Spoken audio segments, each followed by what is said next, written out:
Muito obrigado, bom dia. Bom, os agradecimentos já foram feitos, eu vou diretamente ao assunto, eu não vou demorar muito tempo. Basicamente vou fazer aqui um breve balanço, também alguma reflexão em torno destes 10 anos do Observatório das Desigualdades, a partir de 5 pontos muito diretos, digamos assim.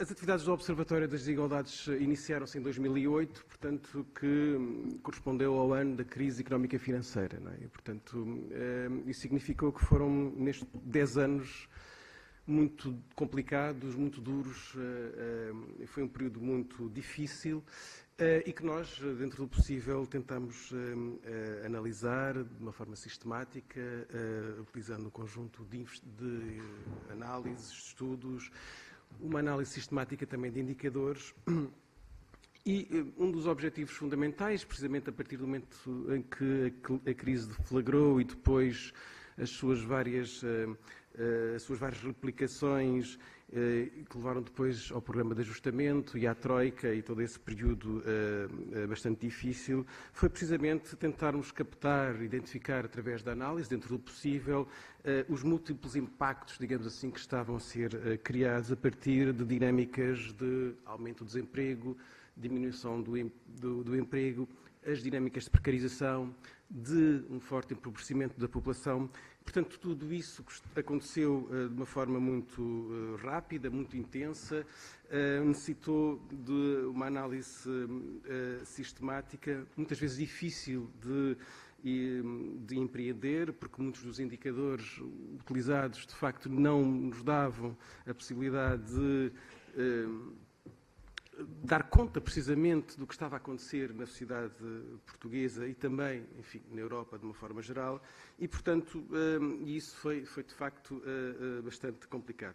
Tentámos fazer o nosso melhor.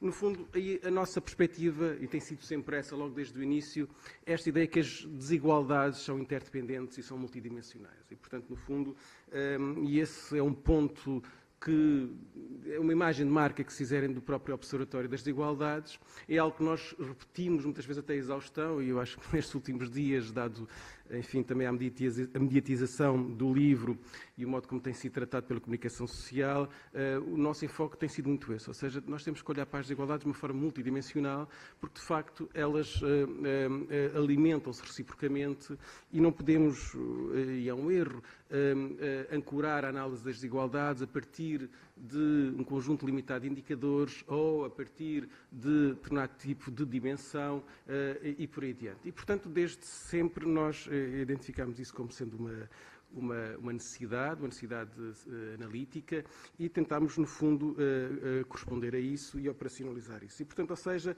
análises multidimensionais que consideram o rendimento como uma dimensão importante de analisar, e eu acho que aí também o Observatório teve um papel importante, nomeadamente até depois de disseminação e tornar público um conjunto de indicadores que agora são relativamente mainstream, mas quando nós começámos, de facto, as desigualdades não eram um assunto mainstream, era um assunto relativamente de segundo, terceiro plano.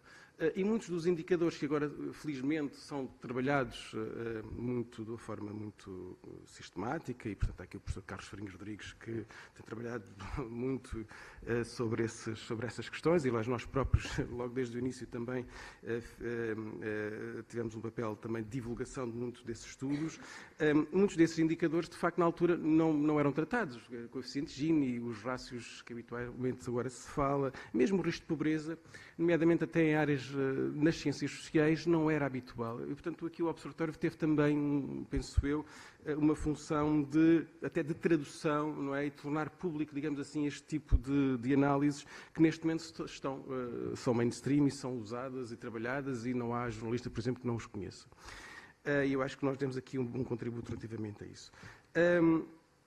Por outro lado, para além da questão multidimensional, outro elemento que faz parte, digamos assim, da nossa matriz é a comparação internacional. E, portanto, logo desde o início, logo no primeiro livro e mesmo nas várias análises que fomos fazendo, foi sempre tendo a preocupação de analisar as desigualdades em Portugal, mas sempre numa perspectiva de comparação europeia ou entre os países da OCDE, ou muitas vezes, às vezes, até a nível mais global.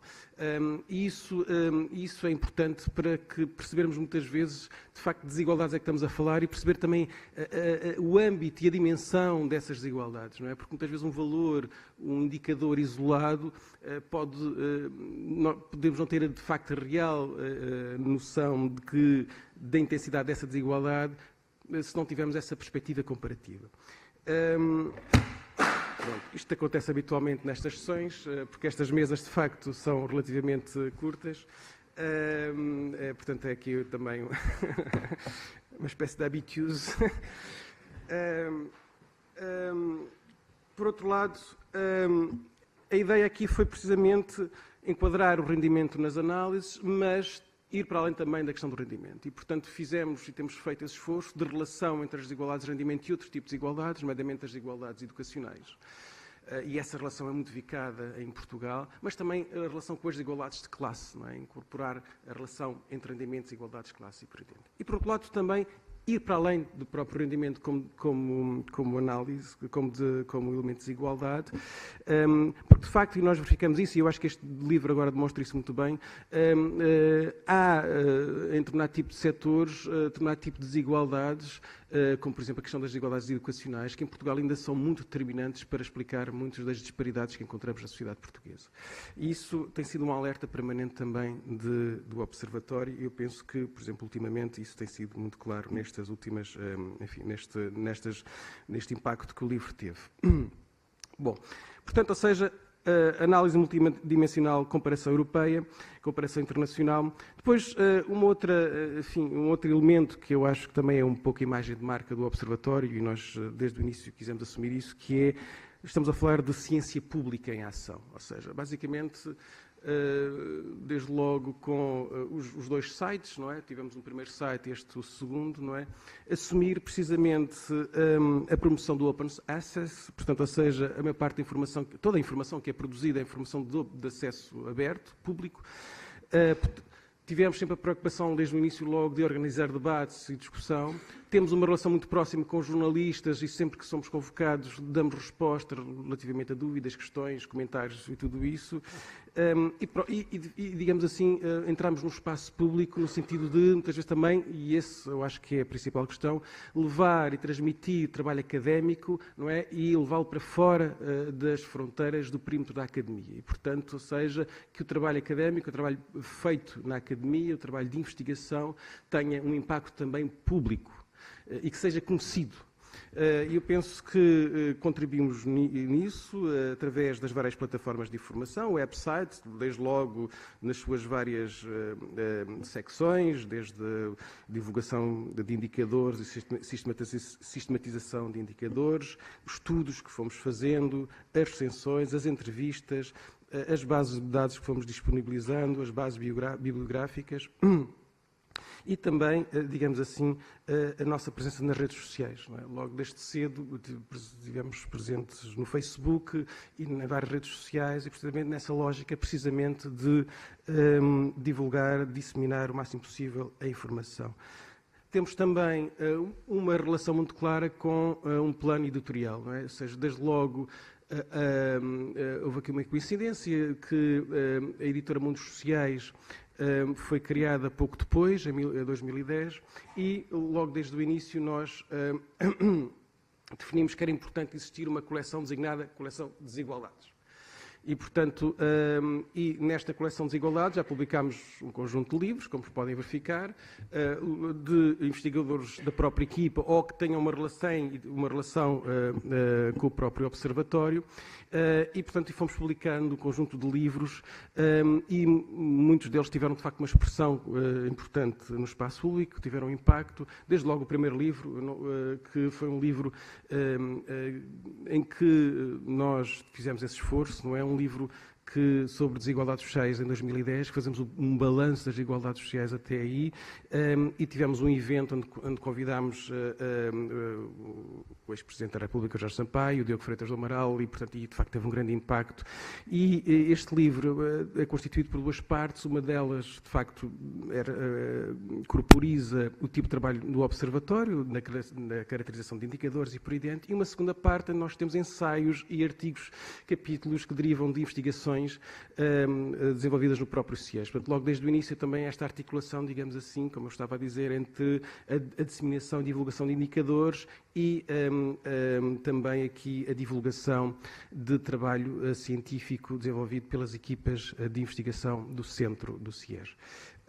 Eu não vou percorrer os livros todos.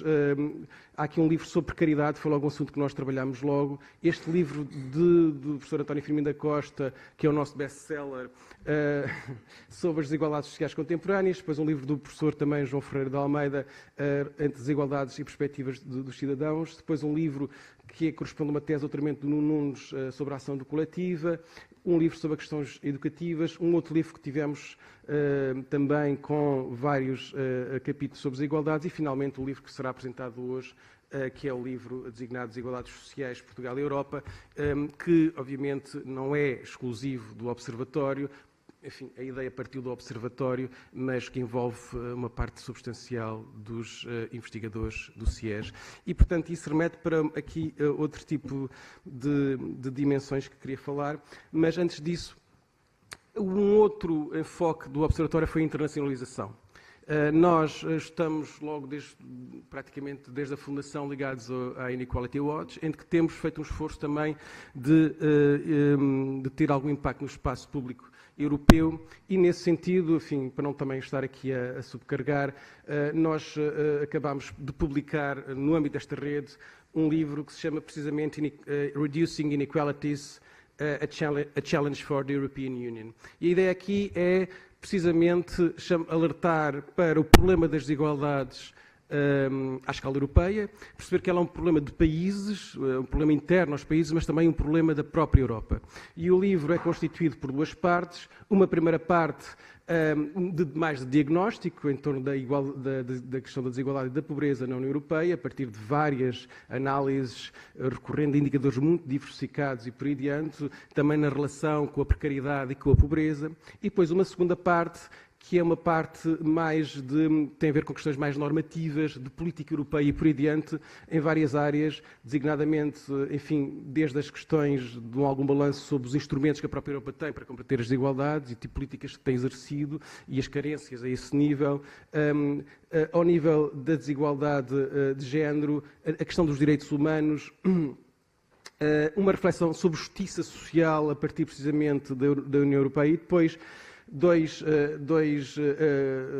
capítulos enfim, mais propositivos, um com um nome muito expressivo, IX Trap and the European Utopia We Need, do Philip van Parijs, já esteve cá, e portanto, aqui uma entrevista em que o Frederico Cantante está aqui com o Piketty, não é? Que entrevistou o Piketty e, portanto, em que, de facto, a própria entrevista avança com dimensões relativamente, não só diagnóstica, mas também de perspectiva política, num sentido mais propositivo e por aí adiante. E, portanto, e finalmente, uma conclusão em que nós chamamos a atenção para isto. Esta ideia de back to the future, ou seja, é fundamental voltarmos de uma outra maneira, certo, mas com força, e aí depende, obviamente, da decisão política para uma agenda social europeia. E, portanto, obviamente, é um livro que assume-se europeísta. Pronto, para bem e para o mal, mas basicamente é isso. Portanto, finalmente, para acabar, para além da questão da ciência pública, é também, eu acho que o Observatório representa um pouco aquilo que o Bourdieu designava como uma sociologia de combate. Desde logo a questão da presença no espaço público, que já falámos, mas também uma certa militância relativamente à causa das desigualdades, ou à causa da luta contra as desigualdades. Não é? E isso significa uma persistência de trabalho das várias pessoas que passaram por aqui e que ainda estão. Muitas vezes trabalho voluntário, muitas vezes precário, já lá falarei disso. E, por outro lado, também a promoção do trabalho cooperativo, ou seja, houve sempre muita cooperação entre os investigadores do ISCTE, do CIES, do ISCTE, mas não só do ISCTE, que se envolveram e que produziram muitos estudos, muitas análises para ir adiante, muitas vezes com meras solicitações, e houve muitas respostas positivas, e isso foi interessante, e algumas delas foram plasmadas no livro.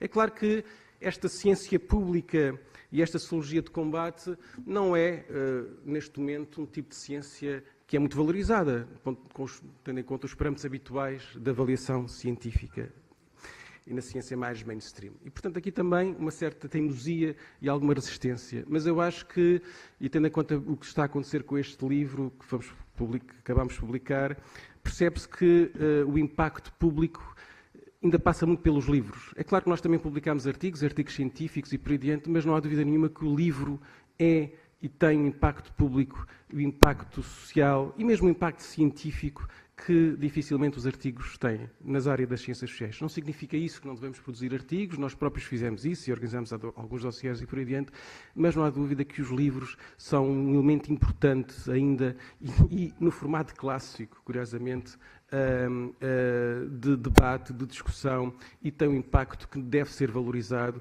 e eu acho que isto é algo que tem que mudar na ciência. Continuando a falar da ciência, e para acabar, peço desculpa, como eu estava a dizer, grande parte dos investigadores que passaram pelo Observatório, que ainda estão, são investigadores precários. Isto é uma realidade que também tem que ser ultrapassada de uma vez por todas. Não é?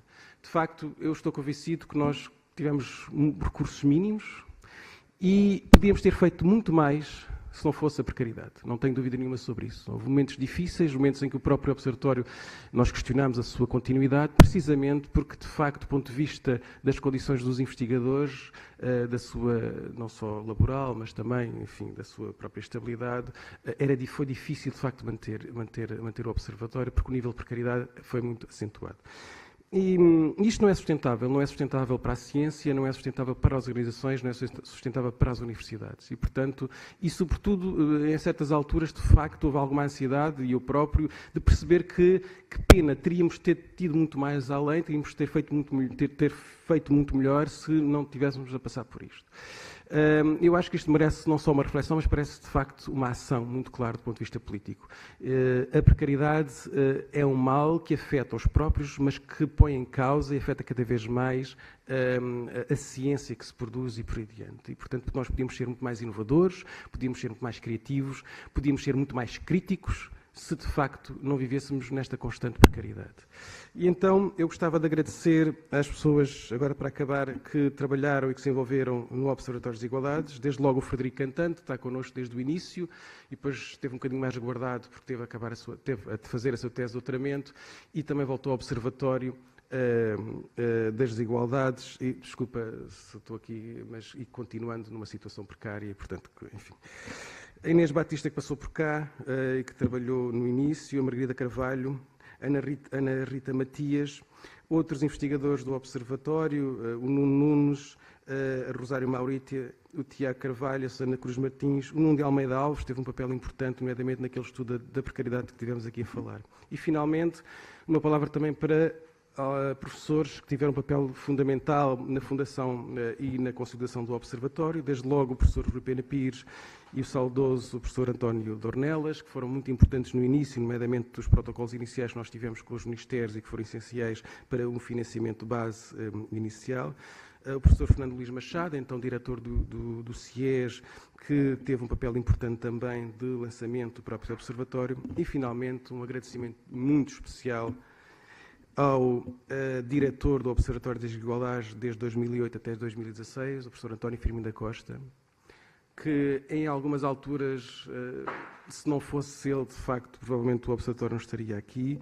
Agradeço a sua persistência, o seu incentivo e o seu espírito sempre inovador, crítico e desperto. E obrigado. Eu queria finalizar dizendo assim, nós vamos ter aqui um debate sobre os próximos 10 anos. Eu acho que isso, Portugal daqui a 10 anos, como é que estará do ponto de vista das desigualdades, será um debate a seguir ao almoço. Eu acho que uma grande vitória para o Observatório era se daqui a 10 anos nós não fizéssemos falta nenhuma. Obrigado.